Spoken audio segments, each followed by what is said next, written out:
Still hate this part. For all y'all saying, oh yeah, Terrell loves it. I hate it. Still hate this shit. We don't care. And this is what we do. Yo, MalloryBrosPodcast, episode 113.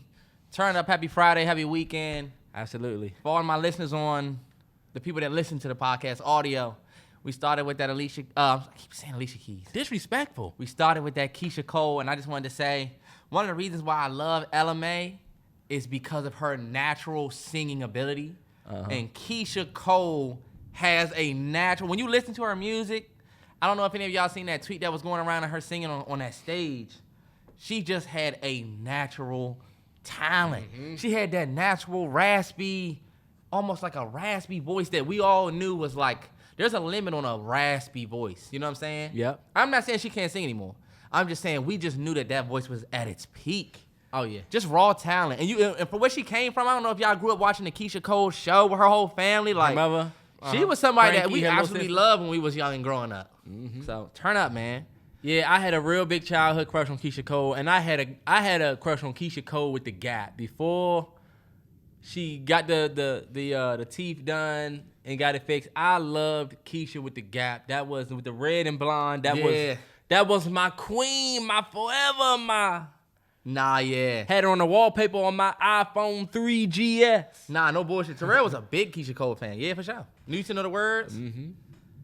Girl, I really know you really want somebody. And we coming to y'all live on a very rainy day. So if you're watching the visual, you might see some flashes. So anybody that might be, reactive to stuff like that, it's gonna be some. It's been crazy out here. I mean, that's why I wanted to start with the what's the name? Because I feel like on our side on the East Coast, it's like a rainy weekend. You know what I mean? You should have started with that Ashanti then. Rain on me. I want you to take me. She got a catalog she could just perform for the rest of her life. Didn't she go up against Keisha Cole in the verses? Was it hers against Keisha Cole? That was a great Keisha versus. Cole went up against Monica. Who did Monica? No, Monica went up against Brandy. Jesus Christ, See, that's always even something. worse. Right. That is worse. Keisha Cole did go up against Ashanti. Monica went up against Brandy. Monica went up against Brandy. Those are two of the best verses that came out. Especially the ladies can agree. Did you do anything special over the weekend? Oh, you know what? I can talk about my experience today. I didn't do anything special over the weekend, I can say. I don't think I did either. Damn, did we? I don't Nothing think happened so. this weekend? Your boy went to the dentist. I want to talk about that first. All right, bet. I went to the dentist this morning. I was dreading going. I ain't gonna lie. I haven't been to the dentist in maybe 4 or 5 years. Let me be keeping 100. You know what I'm saying? Be keeping 100. I haven't been to the dentist in like 4 or 5 years, and it's not because I don't give a fuck about my teeth. You know what I'm saying? I tell Terrell, I floss, I brush, I make sure I do all of that stuff because the dentist. Me and Terrell grew up with a horrible dentist. He was just bad. Like all he wanted to do was pull out teeth. Drill. He was a big white man named, what's his name? Dr. Schuster, I'll never forget. Dr. Schuster. What? Yeah. He just sounded like a big motherfucker with the pliers. I used to just think about him sitting there with the pliers. Yeah. That was terrible. Coming out. And look, now they say you might have to get a tooth extracted. He used to say pulled. Yeah, we're going to have and to then pull you that see too. this big white man pulling your mouth. If you've never got a tooth pulled, that is the intense. They don't do it like feeling. They don't do that no more. Now they don't do that no more. Now they do they'll- that little slice. They slice and then slide your tooth out and stitch. They didn't used to do that. Back in the day, they would numb you and pull that motherfucker out. You're going to feel some pressure. You can feel this motherfucker. You can see this bicep and tricep working on your mouth. Yeah, that shit was crazy. It felt like this motherfucker's pulling your jawline off. Anyway. Man. Went to the dentist today, I ain't gonna lie. The dentist I did not go to this great dentist. And I'm not gonna say, I'm sorry. I don't mean to speak bad on I'm getting ready to say, damn. I didn't go to like this world-renowned, this reputable. It wasn't in a beautiful office building. It wasn't in a beautiful outside building. I went to this back. It looked like I was in some apartments. This big office building. The door looking all raggedy. I said, that's it. When I pulled up, I went in that joint. You know, one thing that I noticed about a dentist office, when you go in, you see all of the files and paperwork. That's one thing about a dentist office. That's how, if you were to shoot a movie, your set design would know, okay, we're going to have nothing but files. Like, they still do it the old school way. You know what I'm saying? You got a file. Oh, it's like a big wall of files in there. the lady in there, I don't give a fuck if that's one of y'all mothers or whatever. She's an asshole. She's a complete asshole. I swear, all medical receptionists they just have that same attitude everywhere you go. The dentist that I went to has 2-point-something stars on whatever their reviews is. All the reviews are just shitting on the receptionist. Service was great. Receptionist is an asshole. Damn. Even me trying to call and set up my appointment, I just feel like, fuck is this lady problem? You know what I'm saying? Somebody need to sit her ass down and read her them comments and watch her stupid ass sit there and have to listen to it. She sit down. I ain't gonna disrespect her, call her stupid. You know what I'm saying? But I will say she's an asshole. I'll take it back. Okay. You know what I'm saying? You can tell she answered the phone like it's her house. That's like when you talking to her, it's like, this don't sound like, you know how you can hear the customer service and the willingness to help? Uh-huh. You don't get that when you talk to her. You feel like you bothering her. Yeah. Of course, I don't know, last time y'all went to the dentist, I went in, they gave me the clipboard, and she said, front, you gotta fill out, the first page is front and back, second page you just signed. I said, bet. The first page, and the first page that was front and back, shit felt like a damn homework assignment, all them damn questions I have to, check off. Do you feel, you know what I'm saying, do you like your smile? Do you not like your smile? Are you eager to take care of your teeth? You gotta check all these boxes. I did that.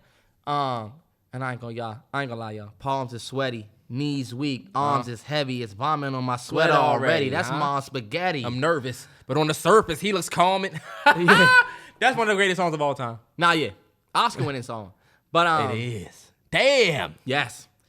Look, think about how deserving of an Oscar that song is. Do you know every Eminem album has gone number one? He has 10 number one albums in a row. That's no surprise. Because we were talking about Beyonce. We'll get to that. But that's random as shit. But all I'm saying is I was nervous as fuck. Every time she came to the door, I'm like, oh. And then you know what's funny? She kept calling me Mosby. Mr. Mosby. It was like, all right. You look like Mr. Mosby, boy. Sweet life. It's funny as shit. But like, keep going. I'm gonna get water. Oh, you good. When she called me up there, I'm sorry. When they finally called my name back, I went back there. They sat me down and immediately started the x-ray process. He said, hi, how you doing, man? I'm the assistant. We're going to do your x-rays. Did the x-ray. Appreciate it. Mm-hmm. Did the x-ray. And I had to bite down on that little cardboard joint with the joint like this, and it's cutting your roof of your mouth while simultaneously cutting the bottom lining of your under your tongue. Yeah, that's the fucking worst. But it wasn't that bad this time around. You know what I'm saying? I think when you have when you're younger and you're like physically smaller and you don't have as big of a bite, then it's worse. But my dentist came in. He was a dentist. He was cool. I'm not gonna lie. The dentist was cool. The receptionist was cool. I'm not saying not the receptionist. The dentist and his assistant, they were cool, man. Both two brothers. I felt comfortable as hell back then. That was the first time I ever felt that comfortable in a dentist chair. I don't know if it's because I'm a little bit older, but y'all, I felt comfortable.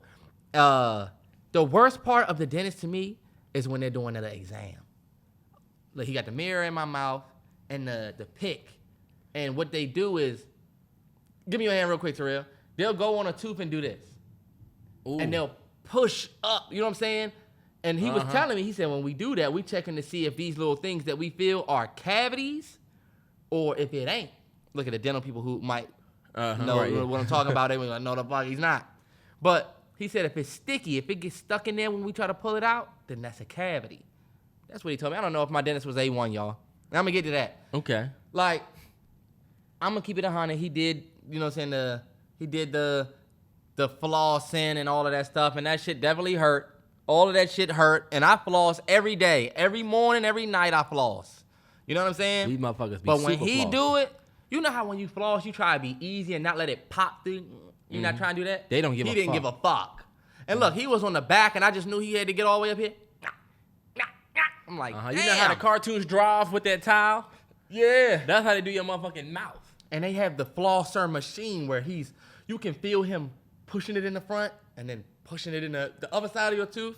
My whole mouth is just sore right now. You know what I'm saying? I just feel like somebody hit me in my face. But this is one of the things I had issue with. I just feel like my dentist was mad old school. Didn't really seem to, your dentist will shut you down on shit. I asked him, I said, what did I ask him? I said, I said, I'm using a medium toothbrush. Because Terrell dumbass told me use a medium toothbrush. Because them soft toothbrushes don't feel like they doing shit. They feel like you polishing your teeth versus brushing. He was like, only use a soft toothbrush. You should only use a soft toothbrush. I don't know why they make medium toothbrushes. And I'm like, cool. They make hard toothbrushes too. What are they for? And this is what I don't like. Why is my dentist telling me, I don't know why they make medium? Hold up. You should know that because you're a dentist. You know? They make medium toothbrush because of it. Yeah. But that threw me.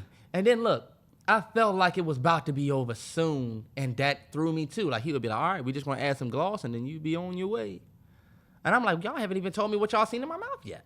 You know what I'm saying? You know, they do the exam, and then at the end, they say, all right, so we found... tooth number 7? 12. On tooth 7 and tooth this, is that. You know what I'm saying? When I first came in, I said, I'm having some little irritation on my left side.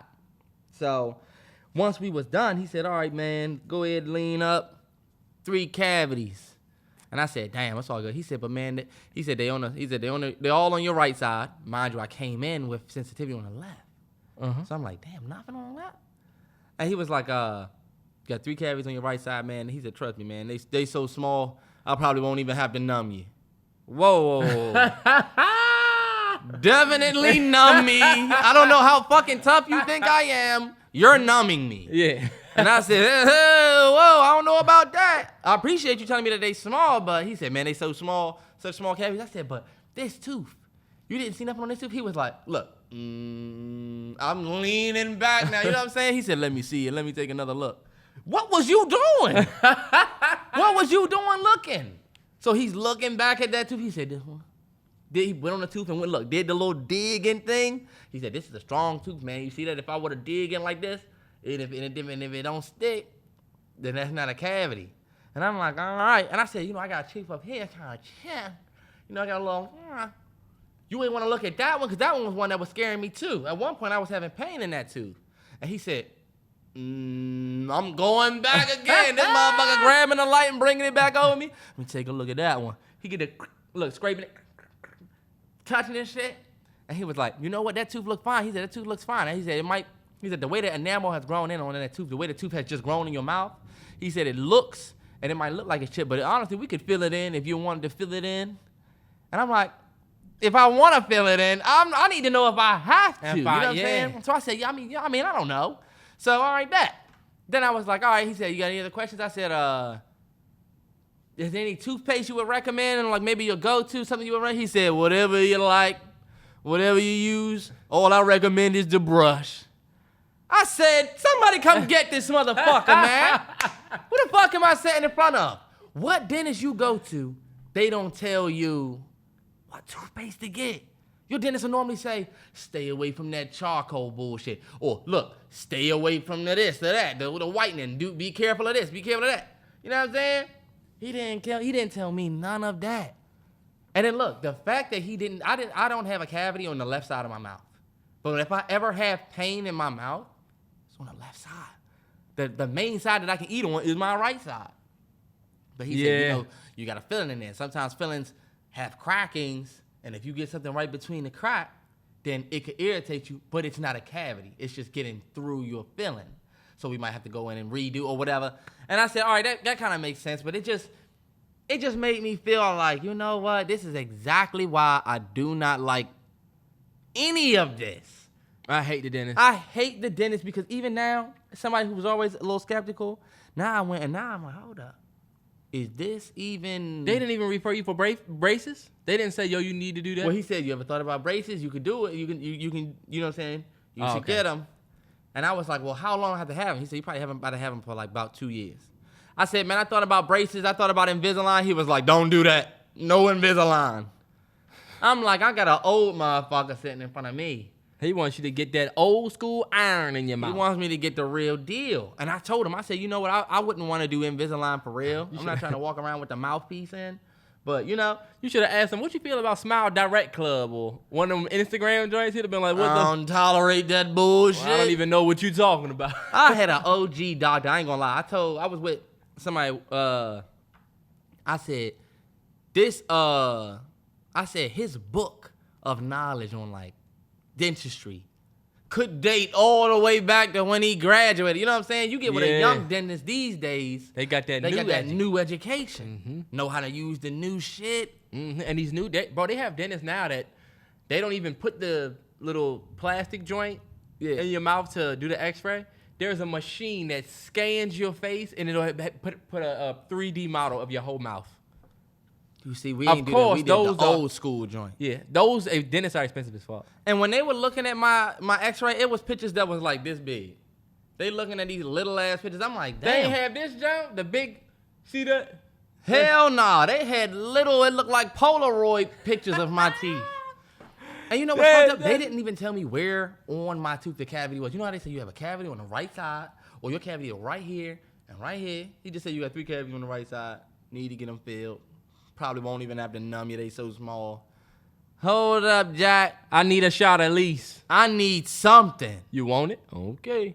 And that's my thing. I don't want to make no type of choice. You know, I don't want to make choices or as you get older, assessments in a dentist.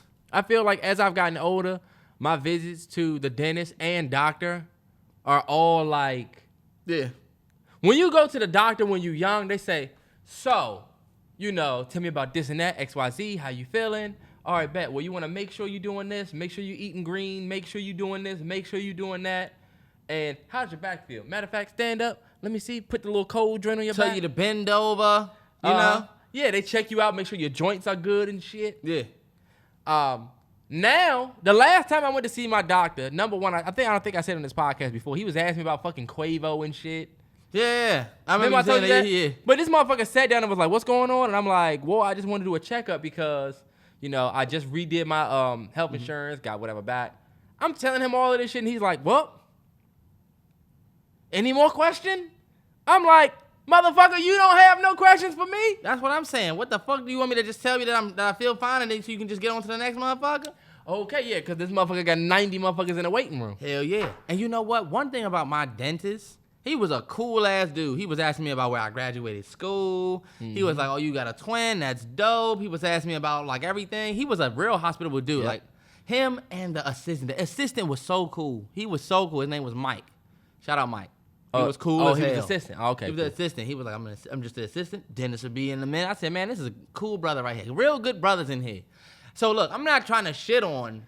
Even though you just shit on their health. Even though, hey, look, my experience is my experience. I done been to the top notch. I've been to the 9 Barrel before. Feel me? For sure. And then when I went to the 9 Barrel, the last time I went to the 9 Barrel, I had an Asian doctor. The 9 Barrel is a dentist out here if y'all have one. Yeah. When I went to the 9 Barrel, I had an Asian doctor. That motherfucker couldn't even speak English. They had to have his assistant had to tell me what he was saying.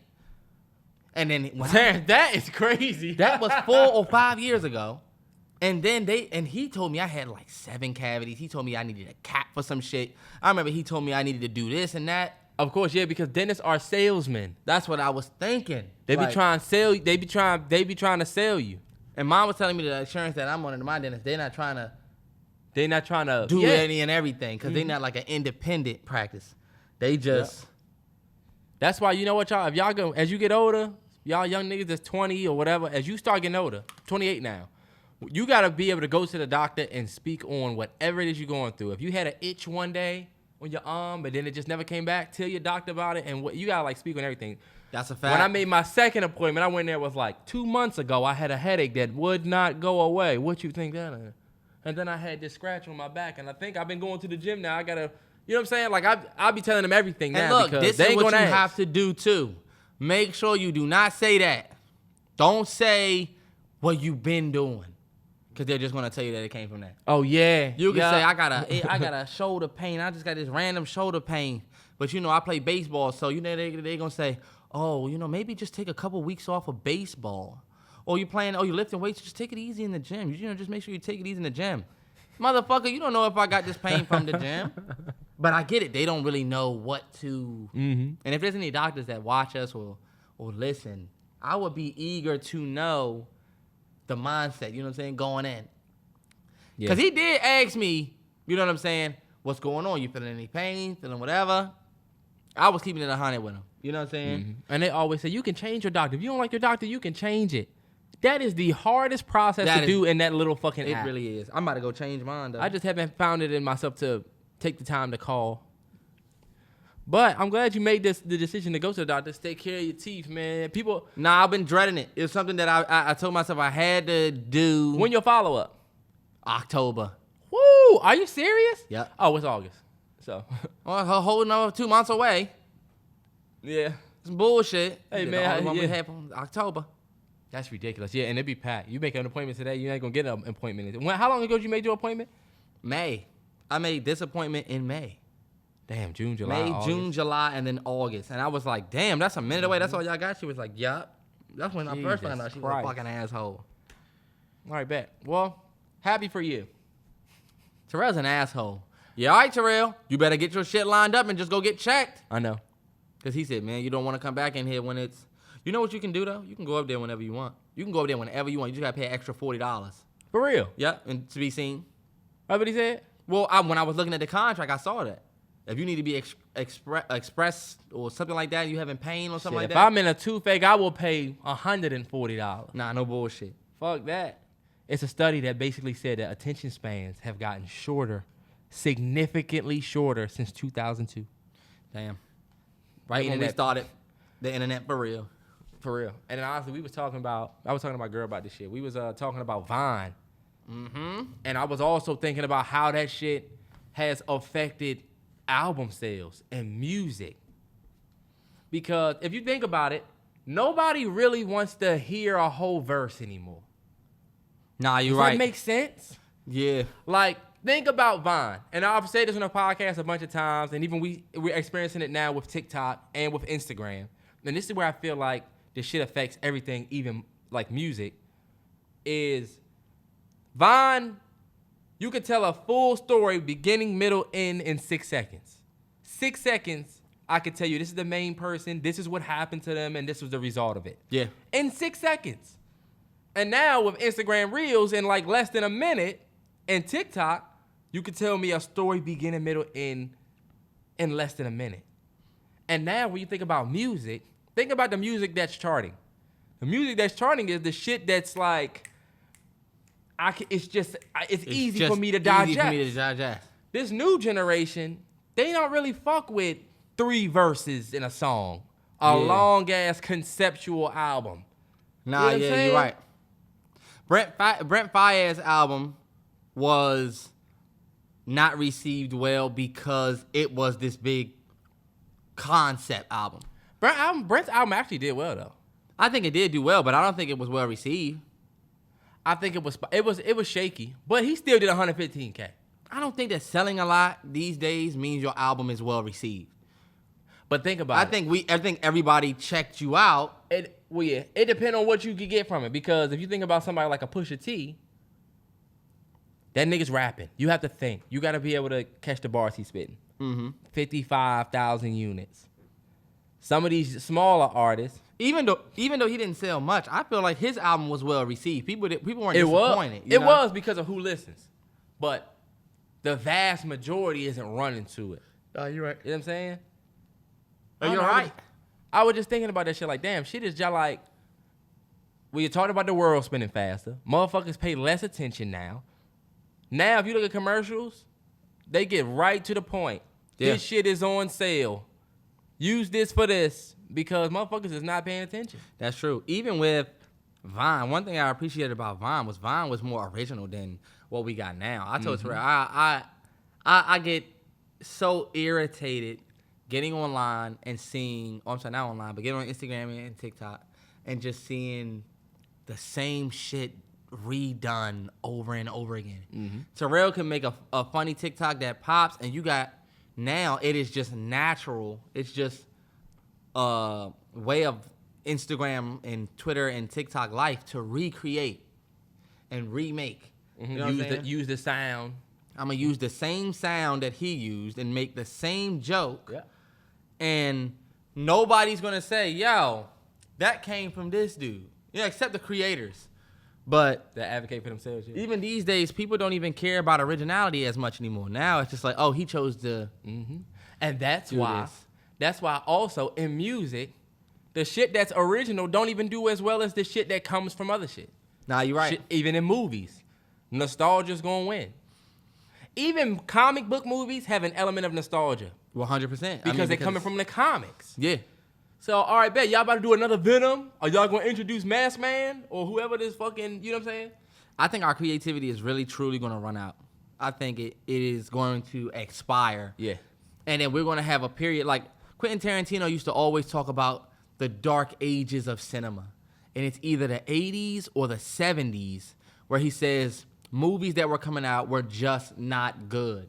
And then he was a part, him and of course a bunch of others, but he was a part of this big boost in the 90s where I think movies in the 80s were good. But I think he was mainly talking about the 70s or something. I don't know what year, y'all. But he talked about there being a dark point in cinema. And I think the same way we'll have a dark point in cinema, we can have a dark point in social media. You know what I'm saying? Like, things are definitely moving behind our eye, behind what our eyes can see. And the next level of social media and creativity, we're getting close. You know what I'm saying? And I don't think that we'll be spending so much time on Instagram when me and you are even 30, 35. You know what I'm saying? Well, yeah, but I look at it as the complete opposite. Instagram is like a business. It really is. You see that tweet that was like, what if Instagram shut down at 6 p.m. like stores do, and you have to take that time after 6 to spend it with your family or talk to somebody in real life, whatever. Like, that would be cool. But on the opposite side of that, if I am a business owner, I don't have the setback of my business closing at 6. Mm-hmm. It is a 24/7 machine. Yeah. Because motherfuckers are on Instagram all the time. So while I get it, I think Instagram is going to keep... The bad thing is that, like, if they keep going towards this video shit and too many suggested posts and ads, I don't know how that's going to bode. But I just feel like people are always going to use it. It's like where people go to get news. Yeah, I mean, it's our current TL. You know what I'm saying? Think about how long we've been on Instagram. When did Instagram first pop? 2010. 2010. Because we had Twitter in 2009. Yep.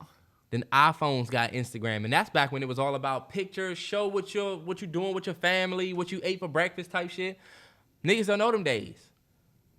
A lot of people got their Instagram in 2016. Y'all made y'all page in 2017. Yeah. You don't know what them days was like early before like the ads and shit rolled in, and motherfuckers figured out that they can advertise. It was different back then. Yeah, it used to be way more pictures. You just look at like photos. Mm-hmm. I think we're one app away from being like, all right, Instagram cool, but I'm off. Look at what happened with Clubhouse. Remember everybody was on Clubhouse? Mainly because it was different. It was just something different to get on. It's a different form of media. And then you got Twitter adding Twitter Spaces, and they just completely robbed Clubhouse of their niche. Like Instagram stole what Snapchat was doing. You know what I'm saying? With the stories. Instagram did not have stories. Yeah, I remember. So it seems like whenever these new apps come out, the big dogs find what they doing, do their own version of it, and it will swallow whatever you have coming out. So it's like that game I be playing on Facebook. I don't know if you ever played that Facebook where you a small dot and you just gotta go around, and then as you get bigger, you can just. That is the best game. It's like AGRO or something. I forget. Y'all know what it is. Put in the comments. But it's just like that. The big companies just swallow up the small apps because they get this big ass user base. Right. So their shit's gonna pop. I know somebody that's trying to start an app. I forget their name or the name of their app, but it's like Instagram.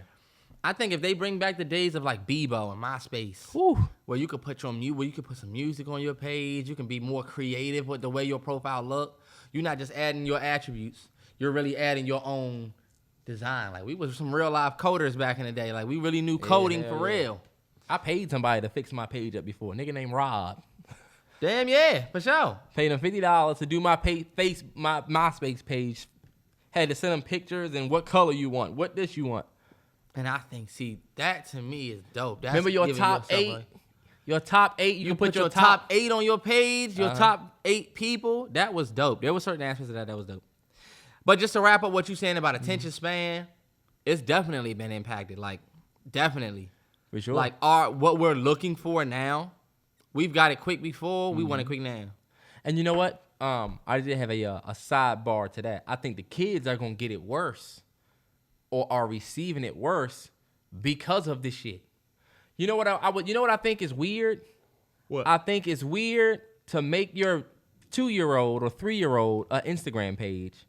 If you have a page for your kid, you know how Rashad has a page for his kid. I love that because it's pictures of the kid. You keep your personality on your own page, but if you want to see the baby's here. All right, yeah. I think it's weird though when people make a page for their kid and talk like the kid and then comment as the parent. That is weird. That is weird. Look, I had such a fun time at my birthday party. Thank you, mommy and daddy, at whoever. And then the parents comment, "You welcome, baby. Hope you." This is just weird. It's just weird. And you know what I was thinking? I agree with that. That is kind of like, all right. That's some weird shit. What we doing? And the thing about Michael Jackson, right? Like, Michael Jackson grew up, and I'm not talking shit about him, but this is what people talk about. People talk about how he was always in the spotlight, and people always pushed him to be this way, and always had a camera on him. Think about these people. They always got to think about these families, these influencer families that always have cameras in their kids' face. Yeah. They whole childhood. Think about Michael Jackson. Michael Jackson grew up, and he was a little weird. And you know, people said, well, yeah, I know he didn't really have his childhood like that, and he was always in the media. He never really got to live. He had to do ABC 1, 2, 3. We y'all like doing this shit to our kids now with this shit. Because you pushing them into this, a baby got 70,000 followers. Thank you guys for 70,000. She has no idea what this is. But her whole life growing up, she's used to like a phone. With this phone in front of her. Yeah. It's weird, bro. It is weird. It's different. And we won't even see the effects of it until we way old, and now they grown and weird. Nah, you're right. That's 100%. That's actually a very good observation because we won't be able to see exactly what comes from that until it might, not that it's too late, but you're going to be 48, 49, 50 years old, and you're going to be like, I remember when these motherfuckers was 2 and 3. Yeah, and it's still some, shout out to the parents decided that's doing it, still keeping it official and not letting the phones crowd. But I mean, you know, social media about showing off your life and what you do. And when you have a baby, that's what it is. Yeah. Show my baby off. I'm going to put my baby on camera and all. And we've seen other people grow up in the spotlight and they don't end up that fucking weird. So, yeah. Who knows? 21 Savage recently came out against Atlanta and said we need to put the guns down. We need to stop the violence or whatever. And people were calling him a hypocrite because of what he talks about in his music. And people feel like your music isn't helping, you know what I'm saying? Right. What you're trying to claim. Remember when Kanye said, he was like, the culture wants you to rap about fucking somebody, bitch. And then you talking about killing niggas, and then you want to talk about police reform. Remember he said that? Uh-huh. And he was like, nah, yeah, I remember that. The Big Boy interview. That's what it reminded me of, yeah. Nah, for sure. And yeah, so basically, this is what 21 Savage said in response to people calling him a hypocrite. Let's see, I got it. When I say something about how I really feel about Atlanta, like where I'm from, it's like a lot of gun violence, a lot of killings and shootings going on. And I ain't never seen nothing like this. Like, my whole life being in Atlanta, I ain't never seen it at this point that it's at right now. Like, babies getting killed, and that's just sad. That shit make me depressed. But when I speak up on that, they say, oh, you a hypocrite, you this, you that, you...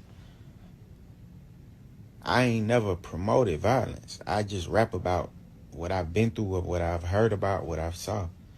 That ain't me promoting violence. That's not me saying, yeah, violence is cool or whatever. Yeah, I say a lot on songs.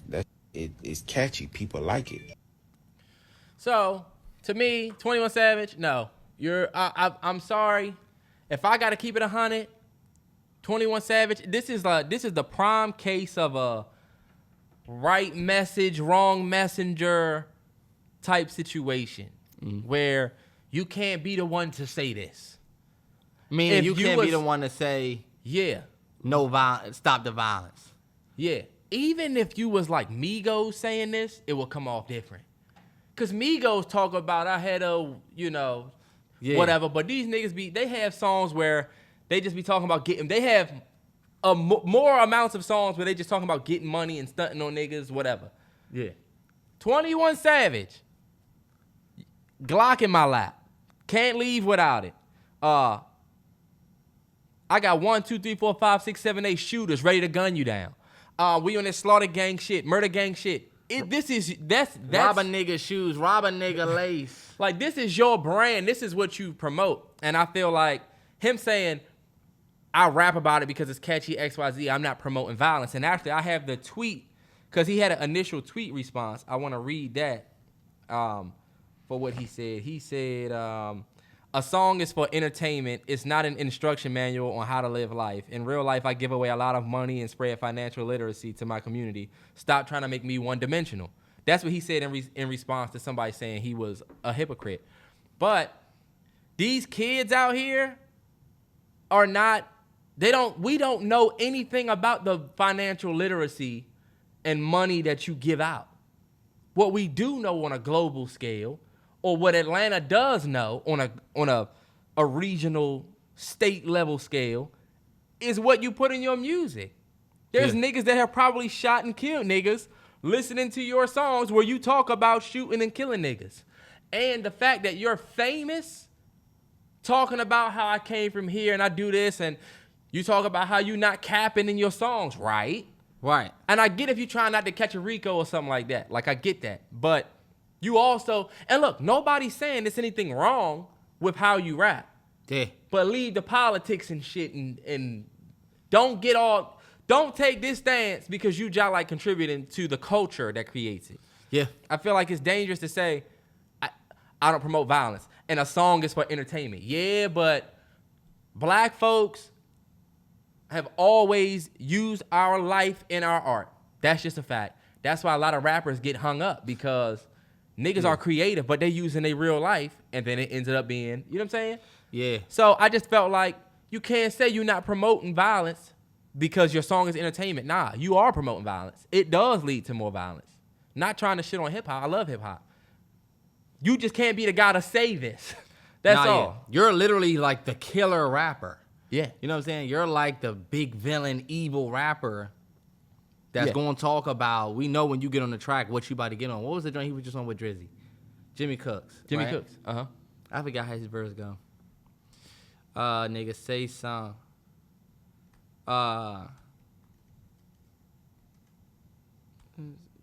Terrance, you don't know it. It was Chase time. Pussy, spin his whole block. Like Spin a block like it ain't nowhere to park. Spin a block twice. Smack the like backside of his head like he bar. OVO 4L, we come in when it get out dark. Big step, he came in the rows, but he lay in the stretcher. Let my brother drive while I shoot. Team effort.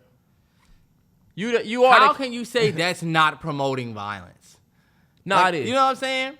I can't, even if you was a filmmaker and all of your movies have violence in it, you're like, I'm not promoting violence. I'm just doing what's entertaining.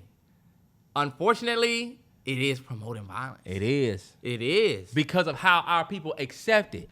Right. You're not being realistic. And I get you not trying to catch a case. Yeah. But I think even like one of my favorite artists, Nipsey Hussle, graduated from like promoting violence in his early music to legit giving game. You know what I'm saying? In his later, if you listen to his later music, you could tell how he elevated above where he came from, but never forgot. But you can listen to his music and catch game. right. I don't think 21 Savage is there yet where we can listen to his music and say, yo, he not talking about that murder shit no more. He more so talking about being rich. But look, people were saying that there's pressure on him to keep up with how he started, you know? Yeah. If 21 Savage were to come out and say, rap about, you know what I'm saying, financial literacy and stuff like that, people wouldn't accept him. He wouldn't have a career anymore. Absolutely. You know? I 100% agree. So I get exactly. And look, I'm not saying that he needs to rap about that, because I'm not going to say rap about that. I feel like that is a little bit. I'm just saying you don't say that, bro. Yeah, you can't be the that guy. Be the one that says put the guns down. This is like R. Kelly coming out and saying, yo, we should. It's crazy. People need to start respecting women at these they women in their shows. music. But you got your songs is all about seems like you ready. You know what I'm saying? Like, yeah, you that might be a little bit of an extreme example, but you get it. It's kind of like you can't you can't give this message. It's like KD coming out and saying why we can't just win.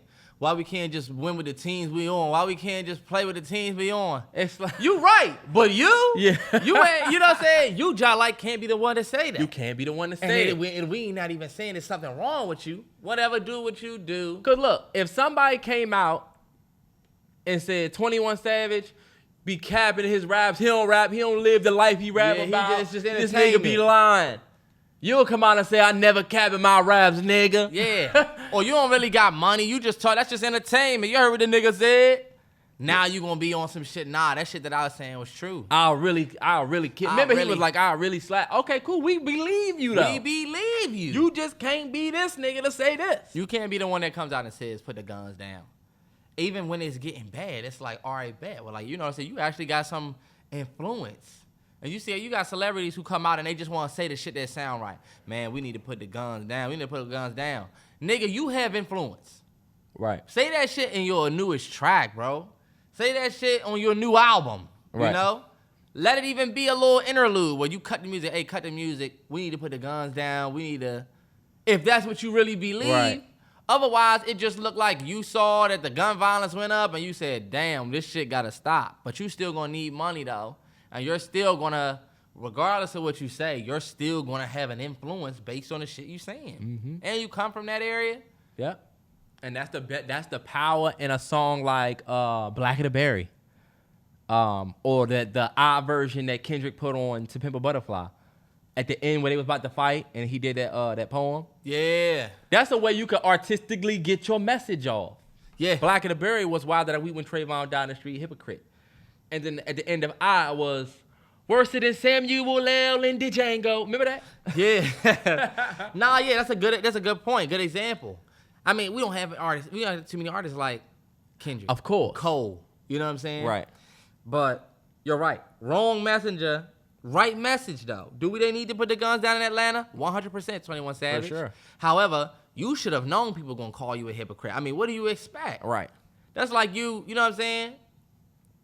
That's like me saying people need to stop spending all their free time in the gym. Or people need to stop doing these fucking podcasts. Nigga, you do it. Yeah. They're going to say, why are you saying Yeah. this? So it's like, I mean, yeah. I mean, I understand the pressure to keep your career. But 21... Get it together. Yeah. But I did want to talk about this one tweet that I seen. All right. And this is kind of a touchy topic, so I'm not really going to speak on what I think or what I believe. I just want to ask questions for real. All right. This girl tweeted, why don't none of y'all niggas love y'all girlfriends for real? I don't know if you've seen this. Mm-hmm. Like, seriously, can we discuss this? So many of you men are in public relationships, but y'all hate your girlfriends, right? Mm-hmm. And, like, I understand what type of tweet that is, you know what I mean? That's something that we see on the TL all the time. Yeah. And That's all what right. I wanted to talk about with that was all of their responses. You know, Okay. and the main thing I want to talk about is homophobic tendencies. You know? Mm-hmm. And when you look at the comments of what she's saying, all of the women in the quotes and the comments, all of the women were saying they're gay. It's because he's gay. They really be gay and want they homeboys. They really be gay. Uh-huh. And what I'm trying to get at is like, yo, that is homophobic. Because it's like she's talking about, look at the question. Why don't none of y'all niggas love y'all girlfriends for real? Okay, bet. There are answers to that. You know what I'm saying? Yeah. When you ask that girl, if you ask a woman that same question, why y'all don't be fucking with y'all boyfriends for real? Why don't y'all this? Guess what they're going to respond with? Reason. They probably Yep. going to respond with, well, this been my experience. Right. Yeah. It just seems like niggas this. It feels like y'all don't be fucking with us, so we don't want to get hurt. Like, you ask a girl, why you don't post your boyfriend on your page? We could say, are you scared? Are you scared? You embarrassed of him? Are you afraid that your girl, one of these girls, gonna take him? You afraid that he gonna whatever? You'll see them say stuff like, I don't need anybody in my business. I don't want to have no privacy. I don't want, look, People are weird and they'll go follow it. They go and follow them. You'll say stuff like, men will have us out here looking dumb. Mm-hmm. So they're giving you legit reasons. So they'll give you legit reasons. We are not flooding the quoted tweets of those questions saying, they gay. And if we were, look, she gay. She just want to fuck her friends. If we were speaking like that, I think that would come off in a more homophobic way. And what I want to talk about is how there's certain shit that people say that is homophobic, but we don't even really, pay attention to it. You know what I'm saying? It really depends on the group that says it. Yeah, women are like collectively of the biggest allies for the LGBTQ community. Believe it or not. 100%. Especially black women. You know what I'm saying? Yeah. From supporting their businesses to advocating for them getting more publicity on media. 100%. For the just natural friendships that they have. Yeah. They are allies. But at the same time, when it comes to a straight black male, they'll weaponize like the LGBTQ community against you because they feel like that is what's going to hurt your ego or your feelings or your actions, which is backwards. It is. It's homophobic. It is. Only because it's like you're basically, that's like me. You know what I'm saying? I get exactly what you're saying. And I'm trying to see, I'm hoping that they can get what I'm saying because it's like to call a man gay, you know what I'm saying? It's almost like that's offensive. Mm-hmm. That's not supportive of the LGBTQ community. That's divisive. That'll make a man say, you got me fucked up. Yeah. You know? Yeah. And it's like, if there's a gay person sitting in a room, it's almost like it's like you're a Broncos fan.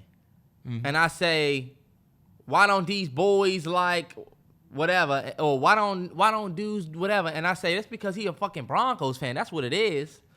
You as a Broncos fan not gonna be like, man, look, even me as a Commanders fan, you probably a fucking Commanders fan. Fuck, boy. I'm sitting there like, you better watch your fucking mouth. Well, look, what's wrong with that? Why the fact that you saying that, and I know I'm not. No, you got it. I'm gonna let you rock. Why none of y'all niggas love y'all girlfriends for real? Can we discuss this? So many of you men are in public relations and hate your girlfriends. So if they're that way, they're gay. You know what I'm saying? Mm-hmm. It's almost like the trash is on that side. You know what I'm saying? We talk about, you're right. And there's no understanding of what we have to say about this shit. Nah, for real. And most of the responses to the real responses from niggas that might get under there and say, you know, men go through this and that, a lot of them are met with, nah, they're probably gay. And there's not every woman thinking that. That's true. It's a big majority of those responses. We can say that is a common thing, though. Yeah. With women on Twitter nowadays. Women in period. Oh, he wants to fuck his homeboy. He want to do this. You see any man speak out about a woman. Maybe he wants a man. I just don't get it. That's homophobic, Jalai. It is. That to me is a homophobic. There's people I was on a thread before where I seen somebody that was in the LGBT community that was like, why every time y'all not happy with these men, y'all try to say they gay? Y'all try to put them, and the dude was like, y'all not really allies. There's friction there, but that is a very real thing. And the reality is, we talk a lot about like man time on this podcast and like, so we not them niggas. But at the same time, it would be wrong for us not to realize that as a man, there's not much you can really get off, like type shit. Yeah. You know what I'm saying? You really can't explain yourself. They've made everything gay. You can't even go with your niggas to brunch. Why y'all going, as men, all y'all linking up on a Sunday drinking mimosa? It's giving, you know what I'm saying? Yeah. It's like, all right, now we can't. So we used to that though. We not complaining. We used to it, but it is a very real thing. Yeah.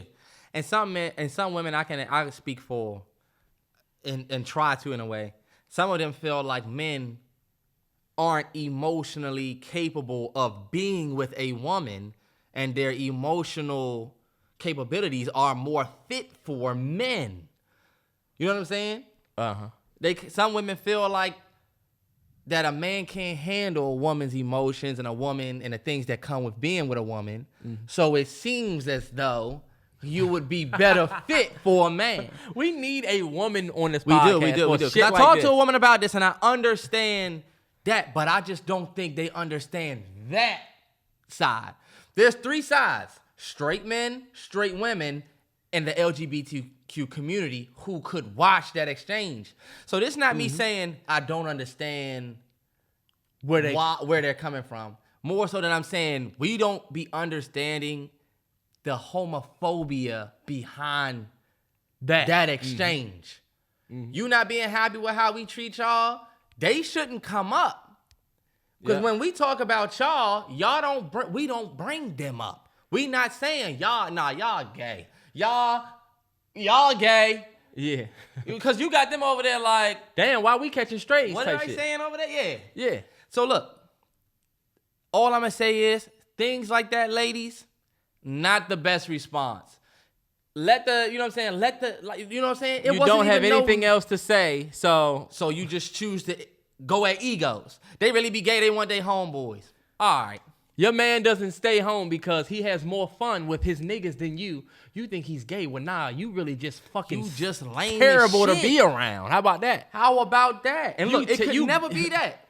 With the girl I was talking to about this, I said, and the way she was talking, well, maybe man. And I said, damn, it's crazy how it can never be y'all. It can never be that we don't, he might not fuck with the girl that he talking to. Maybe these men are too focused on their jobs and they want to do this. You're not seeing responses like that.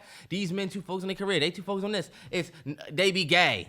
It's like, yo, that is crazy. But we're not going to only focus on the women. This is some shit I wanted to bring to you. You know how I feel about this. Is saying pause not like homophobic? It is 100%. It's 1,000% homophobic. It's not homophobic. It's I'm not that. That's homophobic. And this is the example I was gonna give you. A very ridiculous one. It is. It's a ridiculous one. Terrance, you better say something. It's not supportive. Pause does not support the LGBT community. It is divisive. Okay. It is. Don't you ever disrespect me and think I'm with them. It is. It's almost like this is ridiculous. And this is the only thing I can think of. And y'all might think this is a ridiculous example. Imagine a white person, two white people, right? I hate when people use I know LGBTQ stuff against white and black because it's very different. They're two different, but this is the way that we can get you niggas to understand. That's how we get. Knock over the microphone. But look, this is real shit though. Imagine two white people standing there, and he said, "I want to get the 3-piece chicken wing, pause, and I want to get the candy yams and pork and beans and collard greens, pause." Right? You as a black person would be like, "What's the pause for?" I don't want you to think that I'm black, you know? And it's not like I'm just putting it out there, or somebody saying, "Damn, you know what? Last night I was saying, crazy. Damn, this shit was bomb. This shit tastes like some watermelon." And somebody's like, "Pause." The other white person, pause. And they're like, "Oh, my bad. I was just trying to say fruit." And you like, I understand that. I understand. As a black person hearing that, you will be like, "What the fuck is wrong with chicken, Nick?" You know what I'm saying? But What they the don't fuck look. is wrong? It ain't to me. Well, I don't know. We would need a LGBTQ person to explain to us. But all I know is you can't be like, he came up to me all hard. Like, it's like, yo, pause. But that's the thing. He's not even talking about that. Yeah, but you can't say that. He's not talking about, nobody, because this is my thing. This is what I'm going to say to you and the fellas out there, right? When we say we don't want two dads on TV, I don't want two dads on TV. Fuck that. I don't want my son watching that. Or why did they have to put the gay person in this movie? Why they got to put the gay person on this show? I don't think anybody's thinking about sexuality. I'm just trying to watch a show. I'm trying to do this. Nobody's thinking about sexuality.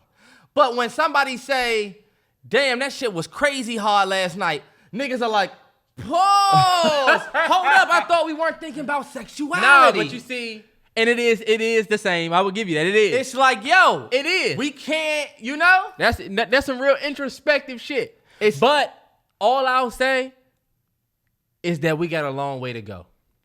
That's some bullshit. That's a bullshit response. Only reason I'm saying that is because niggas That's a political response. I'm only saying that because niggas are not just gonna stop saying pause. They're not. I'm just putting it out there. Look, I But ain't you gonna say right, I'm though. first, but pause. Just because my thing is, when I saw that tweet, I said I'm not gonna get on the podcast and talk about this without talking about us too. We can talk about the ladies. The ladies may not ever stop doing that, but there's also some things we do. That's why I said homophobic tendencies. Those are two of them. That's just in everyday world that really don't need to be. Like, And what you gotta remember is that if we not thinking that, why are you saying pause? Why when I say this button long, people or something behind me, back it up. Niggas is like, Paul, that's crazy. So we got sexuality here. We do. Come on. but that pause is embedded in some people's culture because sometimes it's a Homophobia is embedded in some people's culture. You're right. well, yeah. I mean, that's true. Like New York is like the pause capital of the world. They pause everything. They were just talking about how Dame Dash was pausing everything on the Breakfast Club.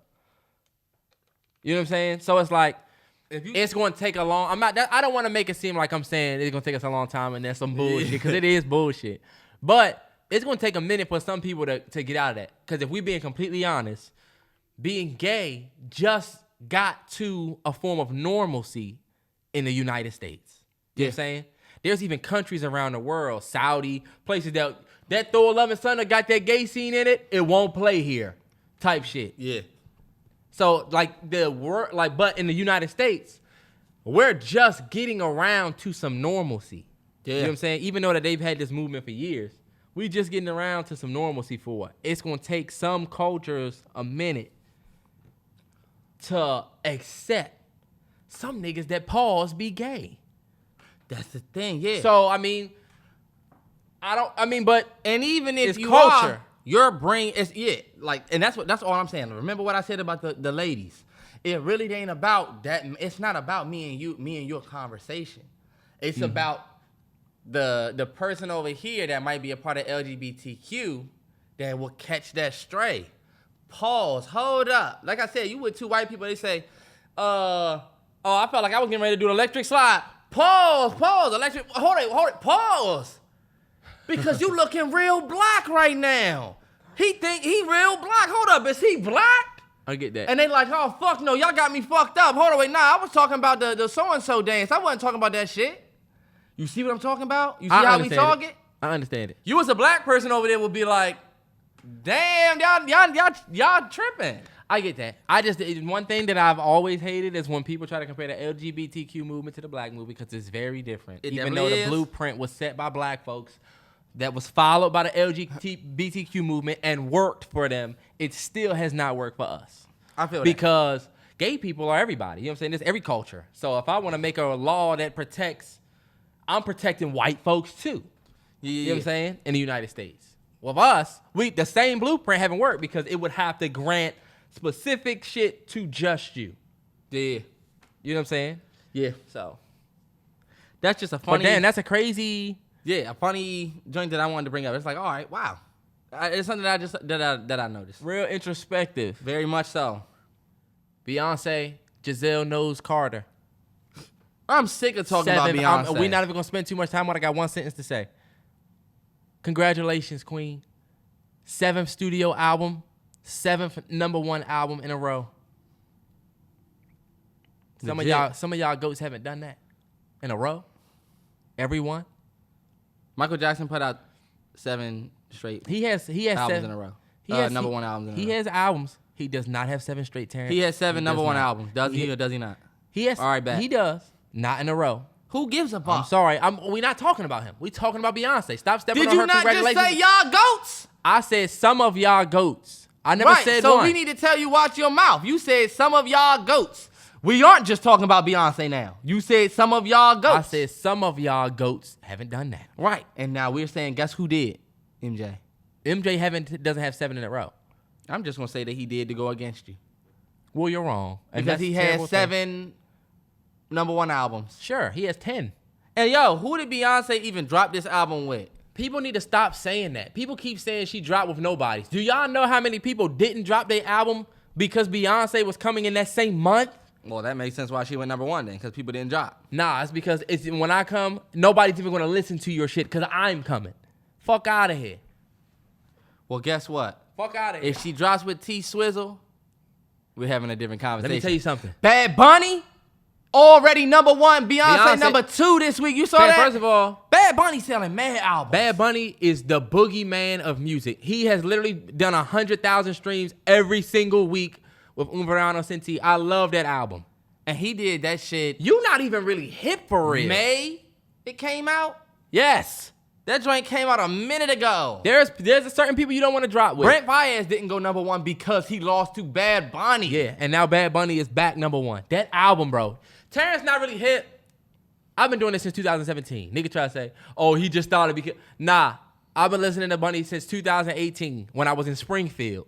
And shout out to Lucy who put me on. But that album is incredible, bro. That album... I understand why it's still charting. He's the boogeyman. But you just mentioned somebody who really is the boogeyman and over Adele, over Beyonce, and that's motherfucking Taylor Swift. Nah, yeah. She has the highest charting first week album of all time. Beyonce don't want that smoke. Taylor Swift, last album. You heard what I said? What? Beyonce doesn't want smoke with T Swizzle. I think Taylor Swift has got beat her for best video when I was only 16. Kanye was sick. Beat her then, beating her now. Taylor Swift got up there and gave flowers every time. She loved Beyonce, so I mean. And I love Beyonce. I ain't gonna say Beyonce. It was whatever. Two different no, audiences. that's funny as shit. But of course, Taylor Swift has the all-seeing playable card, as does Harry Styles, as does Adele. What do you mean all-seeing playable? The all-seeing playable card that's going to make you win in sales. The reason why Eminem has 10 number one albums. Oh, okay. Yeah, I know what you mean. When we're talking about the U.S. charts. We're talking about worldwide charts. It's different for everybody. But we love talking about the Billboard 200 in U.S. Yeah. Of course, Taylor Swift, white. Adele, white. Harry Styles, white. 70% of the country, white. They're, of course, going to be number one. But T Swizzle is that. She that one. Out of them? Yeah. Adele did 500. Guess how much she did? 843 last outing. Damn. It's different. Harry Styles. Who was I talking to? Harry Styles is him too. That As It Was joint. Yeah. Dangerous. That joint is fire too. Look, man. Shout out Beyonce. Number one album. Hey, but you know what some of these people don't have? Can they do it 7 times in a row? Past 40, can y'all do it? We gonna see. Break My Soul is in my gym. Just got to the gym, and I'm getting ready. Joint. Mm-hmm. Hey, look, y'all. I'm not playing about the gym playlist. It's really coming. Literally, just give me like a couple more days. I promise y'all. I'm not loafing on that. I am building it. You don't mean that shit. You just running your mouth like you always do. You don't even believe yourself. Jody started bunching that motherfucking door. Open this fucking door, Yvette. All right, look, I want to play this for y'all real quick. Give me that joint. I want to play this real quick.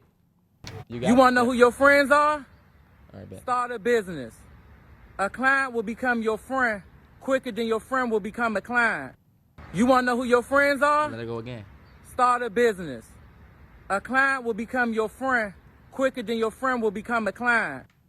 I like that. A client will become your friend quicker than your friend will become your client. That's crazy. I 100% disagree with that sound on TikTok. And really? 100%. That's just like true, Terrance. Nah. He says, do you want to know who your friends are? Start a business. A client will become your friend faster than your friend will become a client. Let me tell you something. Your friends do not have to support your business to show that they are your friends. I'm with you. They do not. If you start a smoothie business and I never buy a smoothie, that means that I'm not really your homie. You don't know what the fuck people have going on. And it is not an obligation to your friends to support your business. This is something that y'all need to understand. A client will become your friend faster than already bet. Why is that client really your friend? Let's say you cut hair and you start a haircutting business, because that was on a haircut reel. If you stop cutting hair, is that client still your friend? We don't really know, because your client is your friend through a service or a smoothie or a sandwich you make or hair you do. But guess what? When you become a smoothie maker and then you go and want to be a sandwich maker and you want to be a real estate agent, a cosmetologist, makeup artist, guess who's still your friend through each one of those endeavors? Your friends. They're the ones who will support you through all of your moonshots. But we think it's cool and we want to say, man, you're not my friend because you ain't support my business. You ever see that joint where it was like, it's something that's just like this. But you see this a lot on IG and TikTok where it's like, your client, you'll get more friends from your clients. Are they really your friends? Or are they really fucking with your service so that they're giving you a friend vibe? You know what I'm saying? I never put it on none of my niggas to listen to our podcast. None of my niggas to buy any merch, hit the like, comment, share, or subscribe. I don't care. Because we was here before I started this business. And you can't let your aspirations for business cloud real friendships that were built before you even had that. Right. Nah, and I think that's important. It's like, it sounds good. A client will become your friend before your friend become your client. Yo, your friend don't have to be your client. That is the number one message I want to say behind it. Now, what do you think? Because the reason why I had a agree with it is because I do think that a good way to show your friendship is to support in some way, whether that's reposting a flyer or liking, if somebody say, everybody tag Blue Baby in my rap. Does it really, if your friends should be the ones to be dropping those ads to him, or if my man started a sandwich shop, I should go and get a sandwich. And I can understand that you thinking, since I'm your friend, I would be there. You know what I'm saying? But I 1000% agree with you saying. I think you said it perfect about how I don't have to do that, because at the end of the day, if some shit go down, well, now what they should have said is, you want to know who your friends are, start a GoFundMe and say you struggling. Nah, no bullshit. Nobody's asking for $500, $150. But you going to spend $3, $4, $5, $6, $7 at Checkers, Wendy's. Yeah. See how many niggas drop you 5, 6, 7. Something. You know? So I do get that, like, nobody is obligated to. Yeah. Because when real shit happen, those are your friends be the ones that swing by the house. Yeah. Some shit happen to your mom, I'm coming with chicken. You know what I'm saying? Yeah. Yeah. I'm filling the fridge up. Like, that is a friend. That's a I could have friend. never bought any one of your t-shirts. And your friends might not fuck with what you do. It's just a fact. Your friends might not fuck with your shirts. Your friends might not fuck with your podcast. Or whatever you do enough to support. Where now you judging their friendship based on how they support your business. That's backwards. Yeah. And you're going to lose them friends. And then you ain't going to have no more clients. And look, what happens when you have no clients and no friends? You're really going to be down bad. You're really going to be down bad. Like, just to end off the social media thing, stop getting on social media and telling people how you don't get on social media. Or how you're so busy for social media. I get on social media. We don't give a fuck. We really do not care that you don't really fuck with social media. And we don't want to see you get on social media to say, it's crazy how I don't be on social media like that. I don't know how y'all do social media. Fucking get off. Yeah. Leave. It's like when people post and say, phone on do not disturb. We don't give a fuck.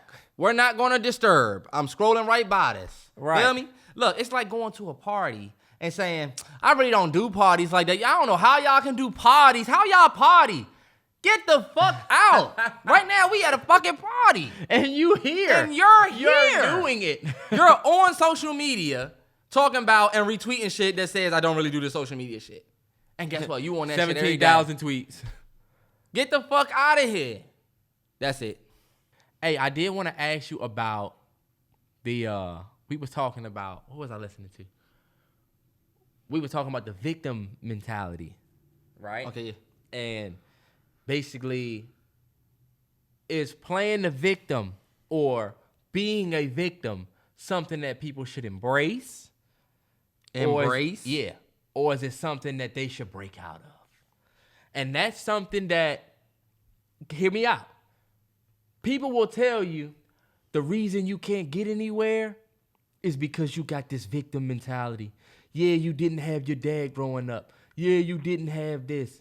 Yeah, this happened to you. But as long as you reflect on that, as long as you keep holding on to that, that's the reason why you can't get from point A to point B. Yeah.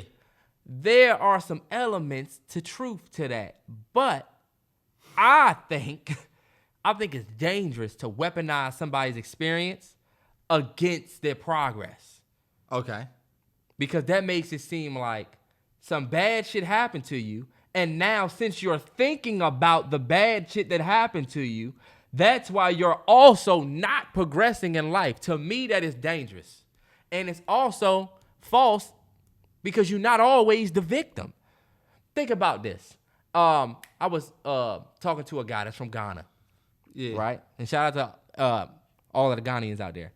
But he said, in my experience, coming to the United States, people that are from here, like Black Americans, can sometimes have that victim mentality where they blame the white man for this and they blame the white man for that. And in my experience, coming over here, it seemed like the Africans be getting to the work. They don't come over here and complain. They just get to it, right? And so what I said was, that victim mentality you talking about, if we didn't have that, if we didn't embrace that quote-unquote mentality, we wouldn't have, the door wouldn't have been open for you to come here. Okay. You know what I'm saying? I mean, it's just a weird question. Should it be embraced or should it be... It's like both. You shouldn't let it hold you back, and in turn, you should embrace... You know what I'm saying? It's like one of those things where I'm like, all right, like...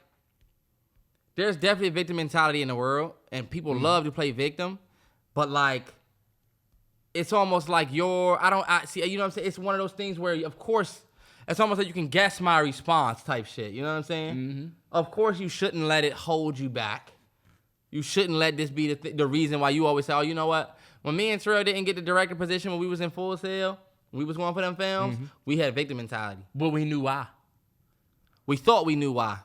But we did. And see, that's exactly what I'm talking about. We don't know, Terrell. But that's exactly what I'm talking about. Me and you was 19 years old back then. And I can't say that the 19-year-old me was really ready to do that job. But Terrance, you went up there with a story you wrote in front of a panel of 7 white men that you could not relate to.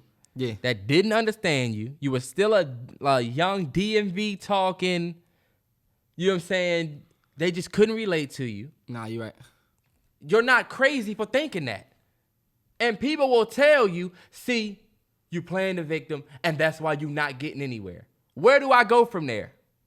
But I even if I had to go back to now and say that I wasn't ready. You can look back now and say that because where you are now. But does that mean that me playing the victim back then and trying to say, oh, it's because they was white and couldn't understand me, is that true, or was I really just not ready? Did you play the victim, or did you use that to do what you did, which was, since I didn't get this, we about to do this, and we did our own movie. We did our own short film. Yeah, but but that's why I said it's like both. I played the victim, and that inspired me to embrace what they thought and go against that. I was just watching that joint. It was an old joint where the lady heard the lady was supposed to be on the Kings. That lady, I forget her name, she was supposed to be on the Queens of Comedy. And she said she had got on a call with some more and all Dale Givens and all these people. And she said they was talking about me and they didn't know I was on the phone and they was talking about my appearance. They talked about, you know what I'm saying? My ability to be funny, and they didn't know why I should be on there. And I stayed on the call. I ended up dropping it off, and she was like, I worked with some more on this. I worked with this person on this. And to this day, they didn't know that I didn't do that. And people would say, well, why do you say it now? And she was like, because I'm right where I belong. That shit was a great-ass video, and that was her basically saying, she said, one of the best things she said was, I was bruised, but I wasn't broken. That was the realest shit Love ever. Love it. Your bruises don't break you. And I think you might not have had your dad in your life, so you might be a certain way. But nobody gonna tell you that playing the victim is cool. And everybody will tell you to embrace what you didn't have. But I think it's dangerous to tell somebody that they playing the victim because they're speaking on some shit that happened to them. Okay, yeah. That's what I think is dangerous. I think it's dangerous when somebody says, well, you know, I never had my dad, so for me, it's been tough, XYZ. Because that you're speaking from a place, when you tell somebody that, you're speaking from a place where you already figured your shit out. You might not have had your dad either, but I'm already here. I didn't have my dad, but I'm here. All right, cool. So you already figured it out. But at one point, you didn't have it figured out. Yeah. And if somebody told you basically get over it and start working, I'm just saying it doesn't help. Nah, I don't. And don't let people take your experience and make it seem like you still crying or you need to be. Nah, you do that shit at your own pace and you let that shit inspire you to do the next thing. And don't let somebody make you feel like you smaller than what you are. Yeah, where you come from is definitely where you come from. Nobody can change that. What you experience. Nobody can change that. You know what I'm saying? Right. If somebody can identify or try to just create that you're being a victim, that is dangerous. That is like, yo, I definitely came from this. So you can't really speak on what I came from. You can really only, you know, you're right. I feel it. Right. And sometimes it's misplaced. 100%. The Rock came out there, asked The Rock if he could be anybody's pet. Whose pet would he be? Any celebrity's pet? He said Meg Thee Stallion, right? And Meg Thee Stallion boyfriend came out and said some shit like, he said, we name all our dogs after numbers, focus on your wife learning how to season food or something like that. Yeah. He said, just teach your wife to use seasoning, you'll be all right. Moana is the shit, though. Corny as shit. Annoying. But Terrell thinks that was corny. That was disrespectful to Rock. Nah, I don't think it's disrespectful to Rock. I think it's corny. You looking like a nigga that's never had a bad bitch before. How? Because this is my thing. Did The Rock say, okay, so let's start here. Do you think what The Rock said was disrespectful? Yes, I do. Yes, I do. You got me fucked up. That's my wife. That's my girl. What the fuck you talking about? So tell why us, you want to be? Tell let me us ask why. You, why does The Rock want to be my girl pet? For what? Terrance, it was a question, and Terrell, obviously, okay, bet we know what the question was. It was a joke, but what's funny about it? What was funny? What was funny? It was answer a joke. that, Terrance. What was funny about it? It was funny because it's like she's a rapper and she's sexual, she whatever. He so want to like, be shit, her pet because she a rapper.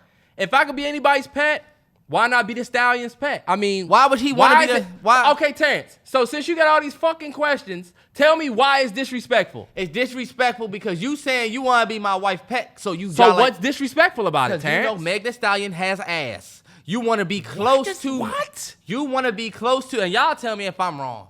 A man says if I could be anything, if I could be anybody's pet, I want to be Meg Thee Stallion. We all know what Meg Thee Stallion is known for. Yada yada yada yada, body yada yada yada yada yada yada. Fat ass, twerking, bending over. You think he want to be her pet because he want to sit there and hear her freestyle? No, Terrell. You want to be her pet so you can be low-key laid up under Meg Thee Stallion, and that is disrespectful. If Chris Rock said this, like, right? Still disrespectful. But you know what? It's a joke, right? It's a disrespectful joke. But, okay, so all right, cool. I'll give you that. What Pardi did still was corny. First of all, that was corny. Do you think that what he did was corny? Or I can admit that he maybe should have handled it a little bit different, but I'm also not mad at how he handled it. You can't really control a man for how he feels during disrespect. Nah, to me, that's corny. I'm going to give you the prime example is like what we just saw with, like I told Terrance. Kevin Gates put out that crazy-ass verse where he's talking about Beyonce. Right. You know what I'm saying? He can feel how he want to feel about it. You know what I'm saying? Like Jay, I mean. Yeah. Jay-Z can feel how he want to feel. But going online and commenting, yo, you wild, yeah, you wild as shit, that would not be a smart move. You know why? It makes you look away. You thought this was making you look tough. It actually made you look different. It actually makes you look even worse. And I'm going to tell you why.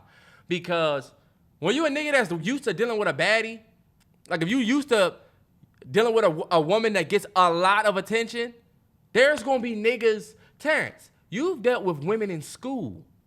When we was back in school, where you've dealt with women or girls where these young 10th graders might be like, you know that girl such and such in 10th grade? Yeah, she got a fat ass. You know that senior such and such? Your girl. Yeah, that ass is crazy. Mm-hmm. If you go at all these 10th grade and young niggas and everybody that's commenting on your girl, it make you look away. You brush that shit off because I'm used to having a baddie. My girl's going to get attention. Niggas are going to say what they going to say.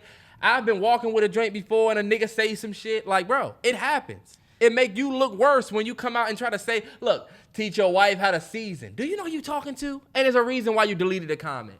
You know why he deleted the comment? He deleted it and said, I felt like people was taking it the wrong way, like they thought I was salty. Nah, nigga, you was salty, which is why you commented. And you didn't even comment back with some witty shit. You comment back and tried to go for the jugular, like teach your wife how to season. Whoa, you must have really been hurt. I mean, I can agree that teaching your wife how to season thing is one thing. But what if he came out and said, man, we named my dog's fours over here. Why don't you worry about what you got over there? I worry about mine. Moana was dope, though. Would you have said the same thing that he looked weak then? I think it's less disrespect. I think take the seasoning part out. Take the seasoning part out, it might have been a little bit better. If he would have been like, hey, watch your mouth, Rock, LOL. It don't, no LOL. I liked it, but I liked no it LOL. because it's at the end of the day, I'm Rashad Tate. You know what I'm saying? Like, I'm trying to be, there's no smoke, but I'm letting you know I'm here. Councilman Tate. Yeah. The same thing. Councilman Tate is not a good example, Terrell. Terrance, he was horrible. Even though he was a businessman. I'm talking about being about. He got ridiculous towards the end when he's a professor. He was, but the reason why I use him as an example is the example of I'm not fucking around, but I'm smiling while I'm telling you this shit. The same thing Jeff Bezos did with Leo. Leo was talking to his girl. Leo ain't say shit like that. I know, but look though. Leo in your girl face and your girl talking. You know what Jeff Bezos came out and said? LOL, some shit. You know what I'm saying? It was nothing because I'm not Leo insecure. Leo didn't say no shit like that. I feel like what Leo did was worse. Let me say shit. Go ahead. What Leo did was worse. Leo didn't do anything. He's wrapping your girl up in your face. His fucking girl comes up to me saying she loves my movies. I'm just simply talking to her. She's loving me. The internet creates a thing. And you making it seem like I did some shit wrong if I'm Leo? Of course you're going to play the ha-ha role. But you making it seem like The Rock said some wild shit. He didn't even say nothing wild. I don't like that. I don't like that. Don't comment about trying to be, don't say no slick shit like that. And first off, you The Rock. I keep it 100. This is a yeah, I'm used to having bad bitches and niggas gonna say something. You think Pardi don't go to the club and niggas say, man, the Stallion ass crazy. This is The Rock. I'm intimidated. I would be smitten by The Rock when he came around. I'd be like, look at this brother. This is the fucking Rock. If he's at my girl, it's like, whoa, brother. You need to fucking chill the fuck out.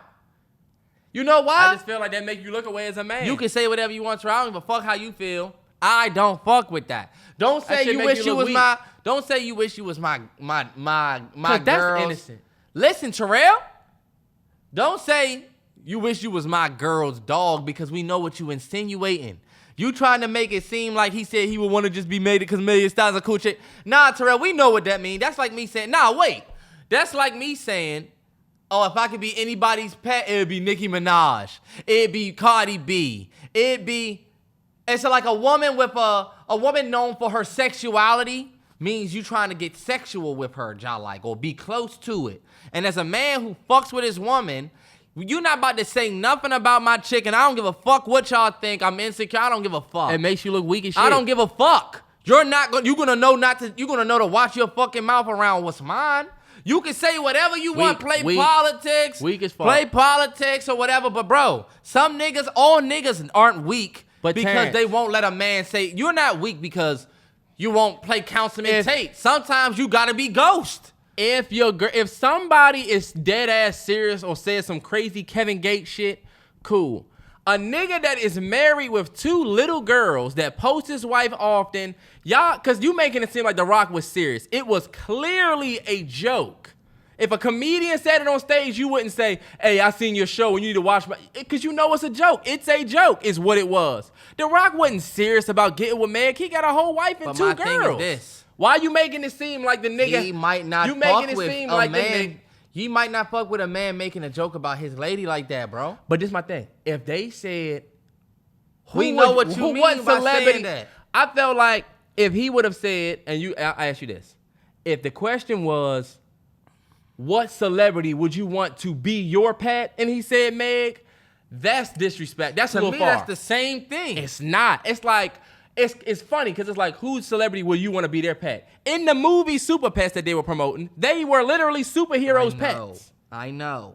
So, like, I don't see this big disrespect, watch your mouth thing. I don't Meg see the it. Stallion? If The Rock's wife can come to him and say, why Meg the Stallion? You want to be her pet? And it's that same energy. The Rock can say, look, it's a joke. It's a joke.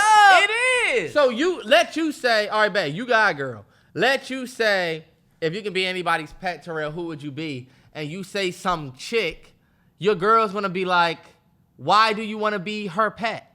You are not just getting away with, it was a joke. I am working. This is content. That's bullshit. You're not getting away with that. Rock, you're not getting away with that. Yeah. And guess what? Unfortunately, Terrance. Rock, you tried the wrong one. Pardi's not rocking for that. I'm not really that mad at him for his response. Niggas say shit they think is cool and it's low-key not cool. It's disrespectful. I'm going to keep it 100. I'm walking out the gym with this girl, right? I'm not going to say no names, right? Uh-huh. I'm walking out the gym with this girl, open the door, let her in, close the door. This nigga tells me, if I could be you for one day, and I did not fuck with that. You want to know why? Why you want to be me for one day? Why? That's disrespectful to me. I don't give a fuck if your girl nice. I don't give a fuck if, you're being sensitive. I didn't say nothing to him. I ain't pop off on him. Exactly. Stop right there. That's Because the he's difference. he's an old head. And you knew what, though? This old motherfucker just told her what? An incense, a disrespectful joke. But that, to me... Terrance, if you would have said, hey, nigga, why don't you go home and teach your wife how to... Because you... Niggas would look at you and be like, this nigga low-key wildin'. I don't think you can judge a man's response to some shit like that and try to immediately say that he don't know what it's like to have a bad woman and that he's insensitive. Because niggas like Jay, look at Jay. Jay is the bar. You know what that girl tweeted the other day was the truest thing? We got to stop looking at... I don't know if you've seen that tweet. She said, we got to stop looking at speaking up for yourselves and not letting people play with you as you being... sensitive or not knowing how to control your emotions, because sometimes you have to let people know I'm not rocking with this. The Rock, you are a built ass, attractive to women and men. Everybody fucking loves you. Back the fuck off and deal with your fucking wife. Don't be talking about my wife in no type of way. And this is my thing. Y'all can disagree with me, but hey, I'm not saying that I would have did the same as Pardi. Because I know you wouldn't. That's what's crazy. I love The Rock. I know you wouldn't. He might not fuck with or know The Rock like that. And it's like, yo, you know what, Rock? I'm not fucking with this. I don't blame him. You want to be my wife's pet for what? You're not saying, you know what I'm saying? If I could spend a day with anybody, it would be Beyonce. You know? She's incredible. Think about Jay. You talking about Jay. Jay is 100% the sensitive nigga you talking about. Because Jay will reach out. Would you say? This is Hov. This is Hov. Answer your phone. Terrance. So But Jay-Z Jay is your sensitive guy too. Jay-Z, but remember, it's not about the action more than it is how that looks. You don't like the way that he said it in a comment. I don't like, you look terrible. It makes you look like you never had a bad bitch before. I'm sorry. I don't think so. So when Jay reached out to, who did he reach out to and said, yo, why you say that? Does that make Jay look like he never had a bad bitch? Nah, because number one, that's my wife. Oh my, all right, bet. We done with this convo. Hold on. We done with this convo. I'm done with it. And did Jay get on a public platform It's public. and show the world that I'm an insecure nigga? It's publicly known. He didn't. It's publicly known. Pardi, that's your girlfriend. It's the same thing. Nah, it's not, Terrance. Niggas don't look. And when you dealing with somebody that's famous as fuck like that, and look, the person that Jay reached out to was because it was on some disrespect shit. It was disrespect, not a joke. He reached out to Offset. Because Offset called Beyonce a bitch. Disrespect. That is disrespectful. He didn't make But a joke and say, if I could... your bitch, my bitch, or something like that. Jay-Z, well, he said something like that. Like it was like a rap lyric. Still, you can get off. It was a lyric. We call our girls bitches. But Terrance, you're not keeping it Jay-Z 100. say my bitch gotta, don't he? Jay-Z say something like that. Nah, he don't. He might have. He got close and said beach. Keep your beach because my beach is better. But look, Jay don't play the disrespect. But look, you know what it is, Jay, and you coming out, and that's low key sensitive. You know that Offset respect you. You know he not on no bullshit. But Jay didn't like it, so he spoke up. Even in your example, Since there's that's your man. disrespect. If The Rock would have said, who celebrity would you want to be your pet? And he said Beyonce. LOL, ha ha ha. Do you think that the Jay-Z is going to be like, yo, teach your wife how to cook? Nah. Because Terrell, number one, like I'm secure. I know Beyonce ain't going nowhere because that's my wife. And I know she's a woman, that's whatever. Like, the teach your wife how to cook part is the only part that I might not like. But him simply speaking up and voice, because look, you can't, I'm not going to judge but what he said. He deleted it. He probably regretted saying, maybe I shouldn't have talked about the spice thing. But low-key, he felt like he needed to say something and voice that he didn't like that. And I don't think that means he don't know how to have a bad woman or, I don't think that's what it means. I just feel like, nah, like when you have a woman that niggas are always looking at, niggas always got something to say, it's going to be certain comments that you're going to say, all right, bet, you know what? I'm not letting that fly. I'm not fucking with that. You're not about to talk to my girl this way. I get it. We agreed on the Will Smith thing. Well, he went up there and slapped Chris Rock. But the reason why it's not, that's not politically right at all. The difference between that, though, is that was after a path of disrespect. Another super disrespectful thing. But that's my thing. Pardi could feel like, yo, this nigga just said this wild thing. This nigga said this wild thing. And now here come Rock. I'll be make this thing. All right, bet. I'm going at Rock. Sometimes you go at the closest nigga. You go at the latest one. It really comes down. Everybody was talking about Jada on them stages, on all them Austin stages. Chris Rock talked too much shit before though. I think Chris Rock was just. I think even if it was, people was like, if it was The Rock up there that said that Will Smith had slapped him, I think The Rock and Jada and Will Smith would have been tussling because I think Will Smith would have smacked anybody standing on that stage that said that. But I get what you're saying. Chris definitely, he said in his response, that came from, it was fuzzy, it was me. That wasn't about Jada telling me to do it. He said that was about me and Chris. So you could tell he kind of was like, all right. But I even felt like if he had made a small... he did that still. It really comes down to if you think that the pet thing is disrespect. Because you think it's disrespect. I think it's just a... It's a joke, but it's still disrespectful. The old nigga that said, if I can be you for one day, that was a joke. But it's also can be your joke can be disrespectful. Sure. But even the nigga that if your old ass get out your car and I see your lady and I say, boy, if I can be you for one day, you would see the disrespect. Yeah, but you see how you didn't even respond that way, and it's just like, whatever. I got a bad joint. I'm not gonna waste my time, but I'm also not gonna get mad or tell the nigga that does say something that he wrong. Cause I don't like when it's done to me neither. All right, bet.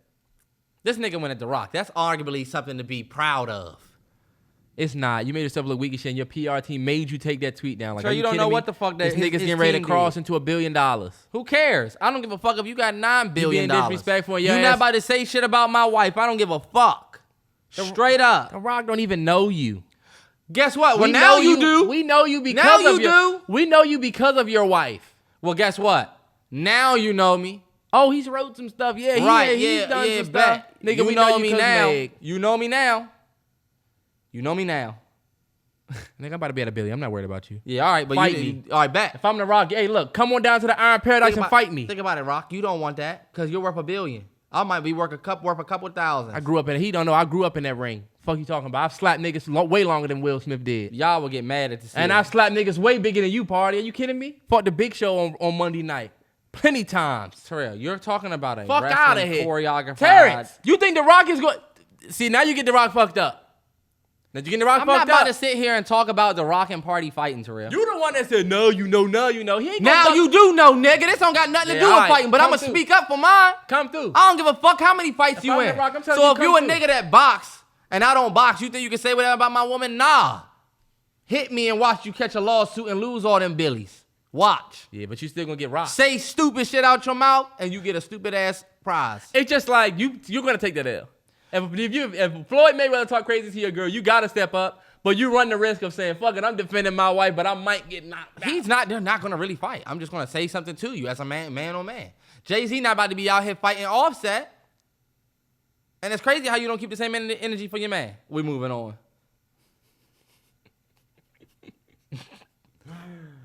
The wildest part. Would you rather meet your ancestors from the past or your kids from the future? I would rather meet my kids from the future. Okay.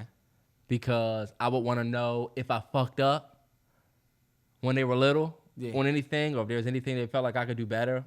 And then when they come, I would make sure to do that. You know what I'm saying? Yeah. What am I? Let's be honest. What can your ancestors do for you now? What could you learn? You know what I'm saying? Yeah. Your ancestors are like guiding you, right? Like they went through what they went through so that you can live the life that you live in. But I really don't feel like if I met my ancestors, shit would change now. Yeah. I would learn about their struggles and a lot of which, we've read about and stuff like that might have been similar that they've had. But like, dog, if I could talk to my kids from the future, imagine a nigga that looks like me coming to you and it's like, yo, my name is whatever. I'm your son from 2049. Nah, that would be insane. Yeah. And you like, God damn, this motherfucker looks just like me. And then he's telling you like, yo, when I was 4, you wasn't around. And that fucked with me. This motherfucker would have the 4th B-Day bash of the year. Now, what would you pick? I'll pick the opposite. I'll pick my ancestors from the past. Yeah? Only because I think about, like, me and Terrell never met our grandfathers. I would do anything to meet my granddad. Yeah. And talk to him on some man shit, If I could talk to him about what his goals were, something he wanted to do, something he felt like he was talented in.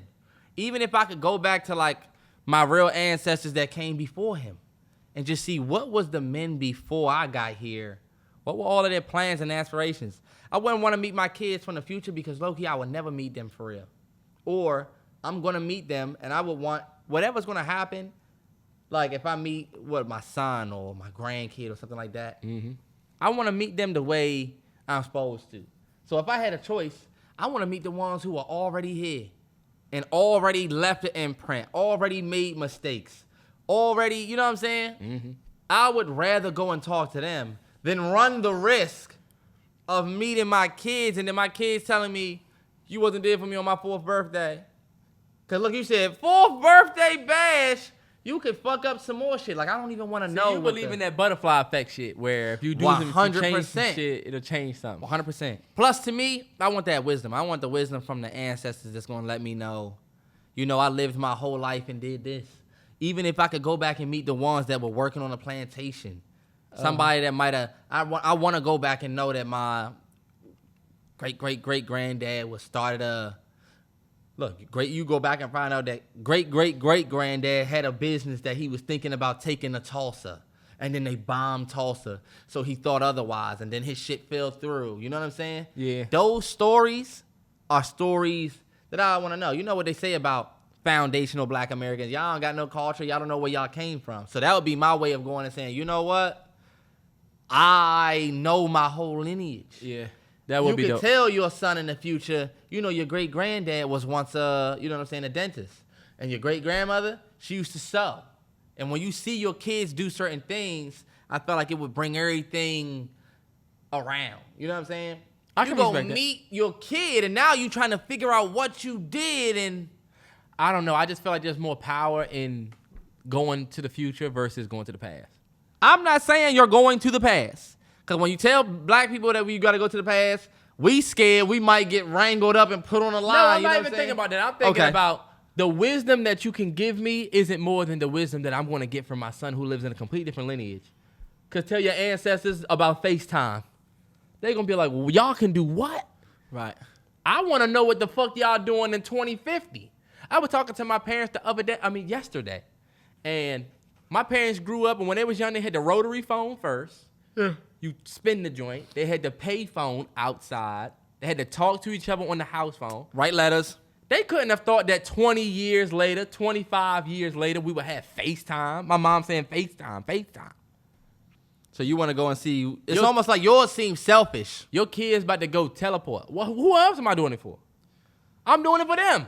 I'm going to meet my ancestors for my kids, low key though, for my future, for it to be better for them. You just seem like you want to be nosy and see what I did. I just said I wanted to make sure that they had the best. You know what's gonna be fucked up? Go and meet your kid from the past. Look, pile of dust. Where's my son? You didn't want to support global warming.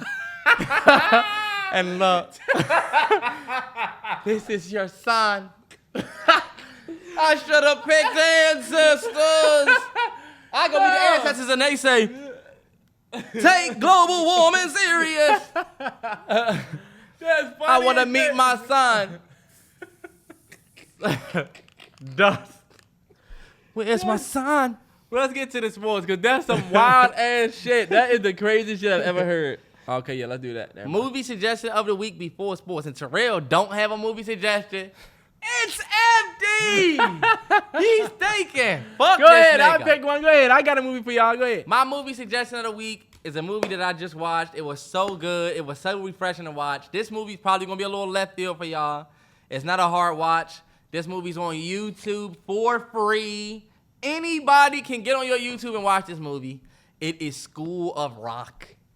Y'all know me. I always speak about how music is super important to a film. And the way music and cinema come together, if done right, it's always a beautiful, beautiful product. And I feel like School of Rock is exactly that. I want to let y'all know I watched School of Rock, and I did not want to watch it at first. It was put on. I was like, why the fuck are we watching this? And it ended up being so good of a watch because I couldn't help but like it. Yeah. First and foremost, Jack Black, he arguably deserves Did you watch that joint recently? critical acclaim for that movie. Yes. He deserves his performance in that movie. You can tell that he enjoyed every aspect of that movie. Like, the messages in that movie, to the way that they're carried out through music, this is exactly the type of movie that I would want to make. And I'm not saying I would want to make a movie about a guy who teaches kids how to make music, but I mean, the way that they use music in that movie is yet another example of how I truly enjoy music being used in film. And I'm gonna let y'all know, this music that's in that movie is rock. It is not my music. It is not hip hop. It's not R&B. It's not the music that I grew up on. It is simply the way that the music is used with the story. You have no choice but to smile on certain scenes. The characters, I just really want y'all to watch it for that aspect. The music and the way that it is used. It's funny, the nigga didn't have a movie suggestion. The way that music is used in that movie, I was floored watching it. All the way to the very end. You know what I fucked with at the end? At the end, they're doing this little thing, and they talk about how the movie's over, and we got to let the next people come in to see the next view. And I thought, wow, this was so nostalgic because it was that theater vibe. You know, they wouldn't do that anymore. Yeah. Remember when Medea used to come on the end of Tyler Perry movies and be like, why y'all still here? Y'all need to get up and go. Because they knew that they had people still sitting in seats in the theater. Mm-hmm. I really appreciated watching that movie, so much so that I made it my movie suggestion of the week. It's on YouTube. It's free. School of Rock. Watch that while you eating, when you need something to watch at night. I'm telling you, you will enjoy it. Jack Black is hilarious. He is hilarious. Yep, it's on YouTube. For and free. It's on Amazon Prime Video, but you got to buy it for $2, so just watch it on free for YouTube. It is a crime that movie is on YouTube for free. Mine is going to be... I'm going Love and Basketball, man, because they just put it back on Netflix. And if you haven't seen Love and Basketball, it's a lot of people that didn't grow up that young, black childhood. Well, we all saw Love and Basketball 1,000 times. It's back on Netflix. A great, what I would call a real love story of two kids that grow up, experience life, and then I'm not going to spoil it. Not yet. It's a Spike Lee joint. No, it is. Gina Prince. It is a Spike Lee joint. He produced it. Gina Prince. Bollywood. Fuck out of here. That is a Spike Lee joint. It's if you do a Spike Spike Lee versus, he can play the Love and Basketball card. The same way he can play the Best Man card. Nah, he produced it, but this is Gina Prince's movie. Terrell, you don't think Spike was on set for Love and Basketball? You kidding me? He was. That's a Spike Lee joint. He put money behind it, but it is Gina Prince. Gina Prince will tell you that she wouldn't be able to do that movie without Because Spike. didn't she write it? I think she wrote it. You're lucky I don't remember who wrote this joint. It's written by Gina too. Written and directed. Fuck out of here. Shout out Gina Prince, by the way. Definitely not stepping on her, but I'm just saying. Yeah, Sanaa Lathan, Omar Epps in their primes. Mm-hmm. That was literally right after this joint came out in 2000. The Wood came out in 1990, whatever. Yeah. So this was right after she played Monica. I mean, she played grown-up Alicia. Yep. It just was there. It just was perfect. The connection was there. Perfect. Gabrielle. Nah, hold up. They did The Wood after she did Love and Basketball, Terrell. No, The Wood came out in 1999. This came out in 2000. The Wood was shot early 1998. This was shot in early 1999. Okay, yeah. Fuck out of here. Stop stepping on my... Look, I didn't talk through your School of Rock. The way that they use music in Love and Basketball as well. Mm-hmm. I'm telling you, they don't make movies like this anymore. And you know what? You got appearances from Gabrielle Union. Mm-hmm. Regina Hall plays the big sis. A Tyra reason why Banks she's a is legend. in it. Tyra Banks. Debbie Morgan. Kyla Pratt when she was young is a great performance from Kyla Pratt. Who's the young Quincy looks like Terrance. If Terrance had a bush, that's exactly who he looked like. And when we was little, that's exactly what he looked like. Terrell, you really look more like young Quincy. And the All-State niggas in it as well. She was like, I don't want to be with you. He said something like, I don't want to be with you either, stupid. She was like, you're the one who's stupid, and your dad plays for the worst team in the NBA. Cut that nigga deep. He pushed her off the bike and all of that. He had his jersey on and all of that. You're stupid, and your dad plays for the worst team in the NBA. That's how you know women will cut you deep early. I'm telling you. All right, bet. We get into the sports. Shout out to the sports session. Y'all know how we do. NFL picks coming back. We're not going to do preseason. Yes, sir. Football is back. I'm so happy. NFL is back. Let's get it. Terrell, I don't know what you had for sports. I only got a couple things. I had football was back, so we can start there. Didn't we already do that last week? Well, you got to think about it. The Hall of Fame game was last week, Thursday, but we got our two first real preseason games last night, Thursday Night Football. Okay, Ravens and whoever. Ravens and Patriots. No, Giants and Patriots, and then Tennessee and Baltimore. Whoever, I don't know. It's just the first week, so, you know, niggas going to be trying to get their feel on. Yeah. And then a full slate of preseason games to start this week. My Redskins, we got the Carolina Panthers. Yo, what? God, my Commanders. We got the Carolina Panthers, so you know Ron Rivera about to be happy as fuck out there grittying because he with his old people. Oh, God. You know, he going to be looking for people to sign. But it is a great thing for the NFL to come back. I don't know if y'all watched that last week's game between me and my dad. Both said we was in different places, but we both watched the full 4 quarters. I caught a little bit of Raiders and Jaguars. I was enjoying that. But yeah, football being back is exciting. We're not gonna do NFL picks. Not this week. We're gonna do first NFL picks will be for week 1. Shout out to Whole 9 Watch who already tweeted like y'all about to find out. We back, man. We back. And then all else I had was that Hard Knocks is back as well. Detroit Lions. At first, I was like, why are the Lions? But I watched a little bit of the first episode. Bro. Yeah. That joint gonna make you root for the Lions just a little bit. All right, Betsy, I'm excited to watch that too. Mm-hmm. Big shout out to Big Rena, a.k.a. Serena Williams. She is literally one of the best athletes of all time. She just announced that she's basically retiring. And it was definitely one of those Tom Brady retirements where it's like, you know, maybe she could pop back out and play another match. But for real, she is retiring after being number 1 for 319 weeks. She is, I'm not going to say all of her accolades. I just wanted to say that one. 319 weeks as I'm number 1. Yeah. She has been a true force in tennis. She is, to me, in my opinion, bigger than Michael Jordan. She is, and I'm not going to say bigger as like worldwide known. I'm just talking about and accomplishments in your sport. In her sport, yeah. She is up there with Bill Russell. You know what I'm saying? Yeah. She dominated her whole career. feared on the other side of that net for her entire career. I want to give a big shout out to somebody. Y'all just saw King Richard, you know? Mm-hmm. I don't think that we would even be paying attention to women tennis in the black community had it not been single-handedly for Serena Williams. Facts. Venus Williams as well, but if it wasn't for Serena Williams, when you bring up tennis with black people, guess what they're going to say? We going to see Serena play again, you know, Serena. Everybody's going to bring up Serena. But Dad will tell you Venus was first. And, you know, I know you got the Arthur Ashes out there. You got the other black players who definitely put tennis on the map. Mm-hmm. But Serena's dominance, you know what I'm saying, is something that really, there was people doing Black History Month projects on Serena Williams when I was in like 5th, 6th grade. Yeah.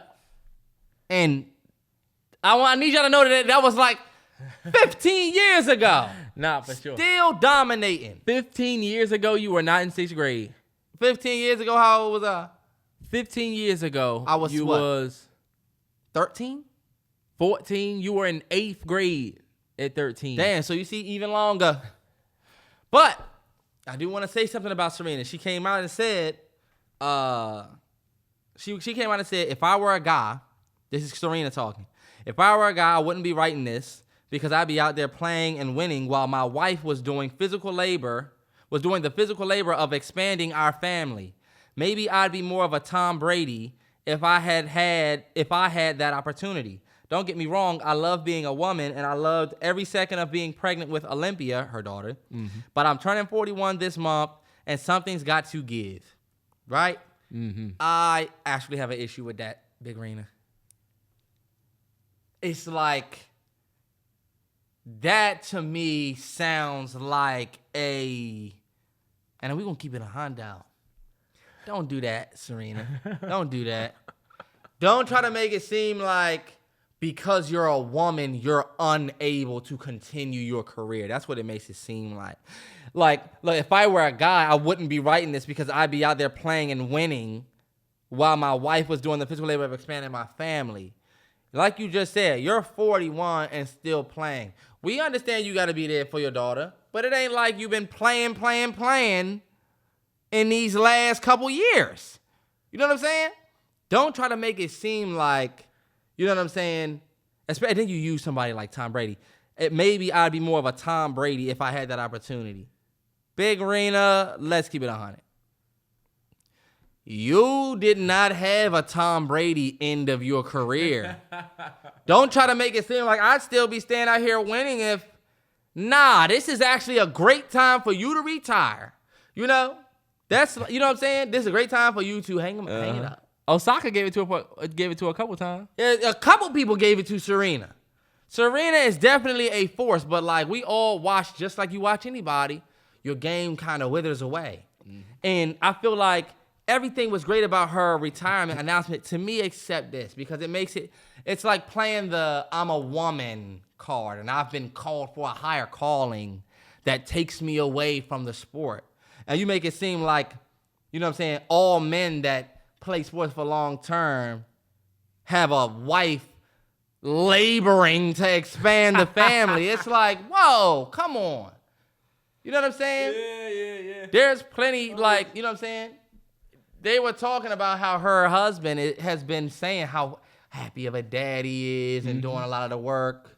Mm-hmm. So it's like, I think that also makes it look like your husband isn't capable of expanding your family or taking care of your family while you play tennis, which I feel like he could. People play tennis off until their old age. If Serena feels like she don't want to play, I think it's less about this. That was just my opinion. I think that Serena's retiring is less about you needing to expand your family, and I think it's a little bit more about the fact that you are at the end of your career. Yeah. You know? That's like me saying I ain't gonna make no more albums, y'all. Like Rihanna coming out and saying, I have a daughter now, so I don't need to make an album. All right. Even motherfuckers that had daughters that done made albums. Yeah. So, you know what I'm saying? Let's not play the woman card because it's almost like a cheat code to try to big your retirement up. Now you trying to make it sound, I guess that's why you was losing the last matches. Yeah. So you're a super mom, and you need to go do that instead of being out here. Because look, I'd still be out here and winning. If I'm a tennis chick that's been out here and I'm ranked number 2, you couldn't beat me. I don't care. You know what I'm saying? That's what I would come out with. Yo, don't even do that because you wouldn't be out here winning. You still be out here competing. Nah, for sure. You know? But I will only speak on that because those are my real feelings. But I don't want that nothing to get confused. I have nothing but the utmost respect for Big Rena. Nothing but the utmost respect for, and I don't call her Big Rena because of her physical stature. I call her Big Rena because she got them motherfucking trophies. Fuck you talking about. Nah, Big for Rena. sure. My name big in these streets. Nah, for sure. Big Rena I'm Williams. the sport. I am the sport. Mm-hmm. That's a fact, Terrell. I agree with it. I agree. But yeah, that pretty much wraps 113. Your boy's gonna be out of town this weekend. Let's get it. Turn up. Excited for him. Vacay. Terrance. I Don't know. shit on me. I'm not about to shit on you, but I'll get my vacay in. That's all I'm gonna say. He need to get his shooting in. The next thing, I'm gonna be out of town this week. So I'll hopefully have some stories to tell y'all by the time I get back. We still gonna be on regular schedule, and so I'm still trying to get some shit done too, so I can have some shit to talk about next week. Cause basically I'm not just gonna be in the house all week while this nigga's on. You know what I'm saying? I'm gonna try to get some shit done. Nah, for sure. You know what I am gonna try to do, y'all, and I'm gonna say it on the podcast, so I hold myself accountable to it. I'm gonna do, because we haven't done it in a minute, I'm gonna do a live stream. We haven't gone live, or I'll answer questions and stuff like that. Yeah. For the Niners on Patreon, if you got the Patreon, that's when we're gonna do the another live stream. Terrell has done one live, but For sure. I think it's time for me to get on there and do a live. You know. For sure, absolutely. 100. That's gonna be dope. Figure out when you're gonna do that. And I'm gonna use the, you know what I'm saying? Yeah, for sure. Till next time, monkeypox, COVID, it's all still out there. Be safe, mask up. Next time.